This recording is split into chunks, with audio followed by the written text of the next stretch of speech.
Tu as les chrétiens. Mais moi, je suis chrétienne radicale. C'est-à-dire que j'aime Dieu. J'aime Jésus. Jésus, pour moi, c'est mon époux. En fait, Jésus dit que l'Église est son épouse. Je suis un membre de l'Église, tu vois. Et en fait, si tu veux, Dieu arrive dans ta vie quand tu as besoin de deux choses. Quand j'ai été mise en garde à vue, j'avais jamais eu l'impression d'avoir de parents. Donc j'ai croisé le Père et j'ai croisé l'époux, Jésus. Et j'aime Jésus. C'est-à-dire que pour moi, c'est la perfection. Voilà, il est le sacrifice parfait.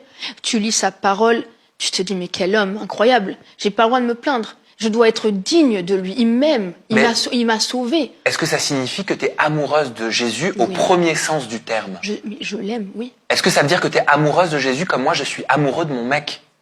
C'est un amour qui s'explique pas, c'est beaucoup plus fort. Quand tu dis je suis amoureuse de Jésus, Jésus c'est mon époux, est-ce que ça veut dire que tu te gardes, tu te réserves pour Jésus et que tu n'as plus de relation charnelle? C'est Jésus qui choisira mon époux. En acceptant Christ dans ma vie, j'ai débloqué tellement de niveaux.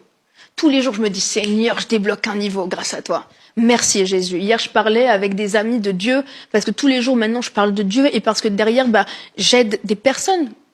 J'amène en fait le salut de Jésus pour les personnes qui ont besoin soit de se repentir, soit de retrouver la foi parce qu'ils sont dans des religions où ils sentent pas ce feu. Pourquoi? Parce qu'on est en relation avec Jésus. Je suis pas en religion, je suis en relation. C'est ça la différence.